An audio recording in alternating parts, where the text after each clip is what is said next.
Xenoblade Chronicles 2, a game developed by Monolith Soft for the Nintendo Switch back in 2017, is one of the greatest RPGs ever created. My name is Gavin Vengeance, and today I'm going to reflect upon this incredible game and talk about why this is a title you really shouldn't pass by. Like all of the other reviews available on my channel, I'm going to try to keep this as spoiler-free as possible, so without further ado, let's get into it.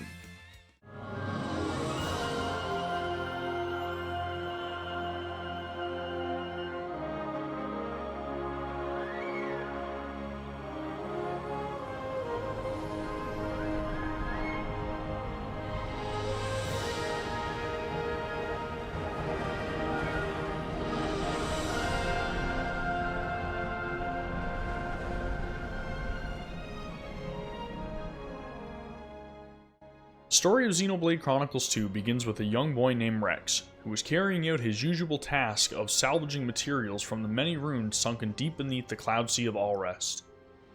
Rex is a very optimistic and hardworking kind of guy who's willing to go to any length to help his family and friends.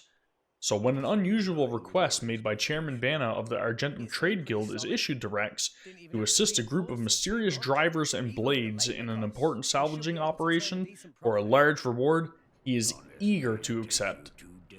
Now, in order to prevent any spoilers of any sort, that's as much as I'm going to get into right now.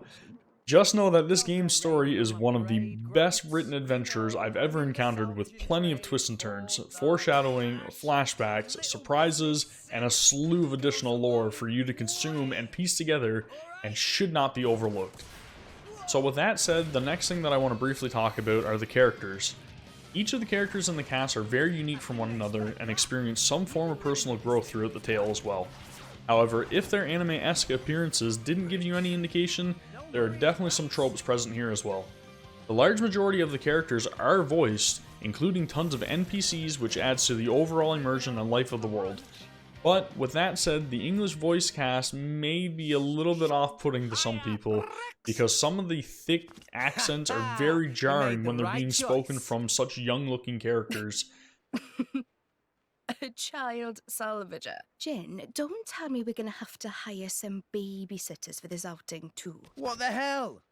You look as much like a kid as I do, lady. At least I wouldn't wet myself for the promise of a measly £100. What are you trying to say? I personally didn't really mind it that much in my playthrough of the game, but that's probably just because my tolerance levels are much stronger. Alright, so moving on to gameplay. The world of Xenoblade Chronicles 2 can be quite daunting to most, as its vast sprawling areas are brimming with heaps of enemies, which range drastically in power, from easy to deal with, all the ways up to getting your face slapped into the dirt by a giant rampaging gorilla out of nowhere powerful. There are also countless gathering points littered throughout each section of the map, and many secrets which may be clearly visible, but just out of reach for the time being, or cleverly tucked away waiting to be unintentionally stumbled upon. The battle system kind of reminds me of a hotbar-based MMORPG, with your actions being placed on a temporary cooldown upon use.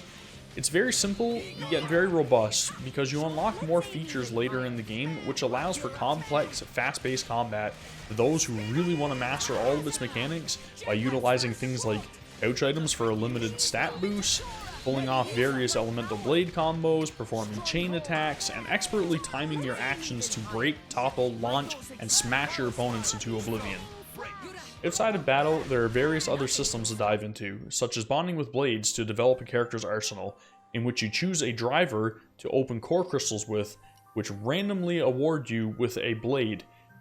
I know it sounds complex, but it's really not. It's pretty much a gacha system that you'd see in other games where you just randomly pull for a character. But the thing is, there's no microtransactions involved in this, which is a very odd choice, but we'll take it. There are also mercenary missions, which you can send out your spare blades that you're not using to complete in the meantime, and this is something that happens in the background. There are individual character ability trees, weapon skill upgrades, blade affinity charts, which require you to complete various tasks to help your blades become stronger, a massive amount of side quests, and a totally not stressful old school arcade game called Tiger, which has nothing to do with tigers. There's a lot to unpack with this game, but that's usually something I look for in a great RPG, Something to get lost in, with tons to learn and intricate systems to hone over time. Moving on to the music, and let me start by saying, oh my god, the music. Xenoblade Chronicles 2 has one of the best damn soundtracks I have ever heard in my life. Each piece of music in this game is absolutely perfect for the scenes that they accompany. I have no idea how the composers pulled it off, but they have written some of the catchiest songs to ever grace an RPG. Whether it be the many different upbeat battle tracks with blazing guitar solos, the melodic field music that changes seamlessly with each day-night cycle, or a soothing angelic choir singing in perfect unison, every track is a critical hit on your eardrums. I've honestly listened to the OST so much that my 3-year-old daughter requests to hear it on a daily basis, and she knows good music. I've spent well over 100 hours learning more and more about the lore and the systems of Xenoblade Chronicles 2, and it still only feels like I've scratched the surface. This is a gigantic game, which is no surprise coming from Monolith Soft, and with the additional title Torna, the Golden Country, it becomes bigger still. I'd highly recommend picking up the expansion as well if you can't get enough of Xenoblade 2, and want to learn more about the prior events leading up to this journey. Its value is more than worth the price tag, adding on another 30 plus hours on top of the already 80 plus hour journey. So if you're looking for a grand RPG to sink your teeth into, or you've been on the fence about picking up this game, I hope this review helped you make your decision. I know some people have experienced minor technical issues with load times, pop and resolution scaling, but personally, I haven't witnessed anything game-breaking, and I couldn't sing any higher praises for this game if I tried. To me, it's a masterpiece that needs to be experienced. Xenoblade Chronicles 2 is a 10 out of 10, and so is Torna. Thanks for watching very much, guys, and if you're new to the channel, please don't forget to subscribe. Please like the video, share it with your friends, follow me over on Twitter at Gavin Vengeance. I'd appreciate it very much. Thank you very much, take care, and I hope you all have a great day. See ya.